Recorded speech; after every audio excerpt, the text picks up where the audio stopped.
So you'd ever wish that your life were different? I think a lot of people, let's just say there's regrets that you've got, or just maybe your current state of life. You kind of look at somebody else and you're like, in a way, I kind of wish I had their life. And I think that's kind of a natural human thing. It's hard not to compare. It's hard not to look around. There's a lot of things that I look at and I do wish for. Like, for example, I've got a daughter with special needs, and she's in a wheelchair. She is nonverbal. She's been diagnosed with cerebral palsy. That's the main overall diagnosis. She also can't hear, but she has a cochlear implant. And so this amazing technology is amazing these days. I wish that she could walk. I don't think that kind of wishing is necessarily wrong. I mean, I think that's, or let's say there's an injustice. I think we can all wish that injustice, whatever it is, could be righted, that thing that's bad could be good. Sure. And by the way, I don't want people to get the idea there's, oh, you don't like your daughter? No, it's not that. I love her the way she is. I wish she could do the things that a typical kid could do. Right. And I think that's perfectly normal. But there is a type of wishing, or, if you do wish that you could have what somebody else has, then you're getting into comparison, And we just, it's funny, today, saw the statistic that 68% of people are either off of Facebook or thinking about getting off of Facebook. And there's a lot of reasons. There's a lot of negativity there. Social media. Yeah, there's a lot of Perfect lives. Well, yeah, you can see someone and what they have and be comparing, well, I don't have that, and I wish I did, and they're so much more photogenic. Yeah. Never mind that. It's like 50 selfies to get that right.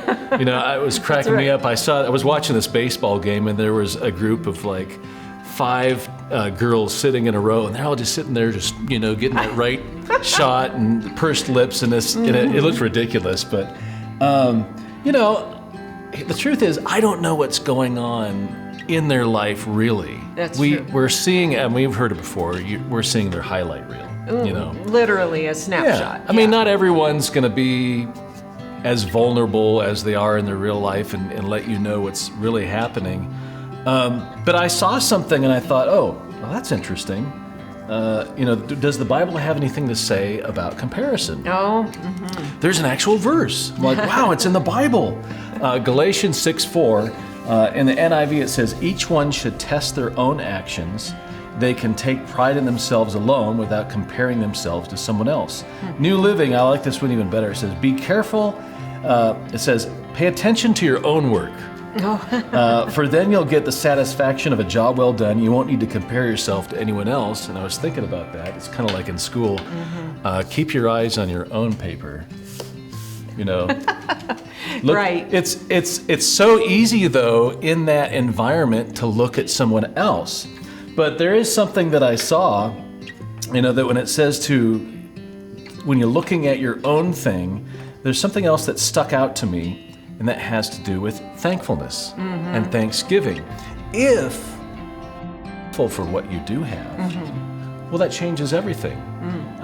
Literally. Yeah, exactly. And we're having Thanksgiving. We've got that amazing holiday. But just think about if you can kind of change the narrative in your own mind and think about the things that you do have that are good. Yeah. Well, that in a way disarms the enemy too, because now you're not complaining. Now you're not griping. You're like, okay, God, what do I have that's good? What do I have in my life? Hey, I have a daughter. She's alive. Yeah. There was a chance that she wasn't going to be. It was touch and go in the hospital, but she's here. I've got a son. I've got a wife. I've got, I've all the different, there's the easy, obvious things that you can look at. But yeah, I think if you can take your imagination and go even farther and imagine, just think about all the things that you do have and the fact that, okay, let's just take the best part of all.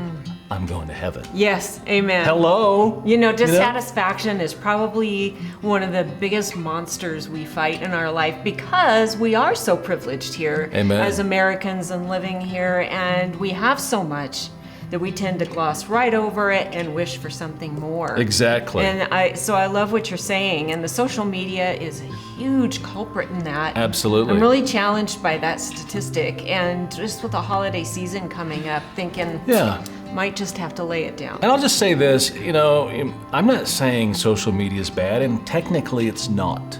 It's not bad. Right. There's bad stuff there, but it in and of itself isn't bad. There's a lot of really good stuff going on there. I think we all just have to judge ourselves and know what we can handle. Can I get on Facebook and not let me get into the comparison game or not? That's between you and God, But yeah, maybe think about that today. What are you thankful for? What is it that God has given you that is good? Try to concentrate on that, and instead of what you don't have, I guess make this half full. That'd be a good idea. Yeah, exactly.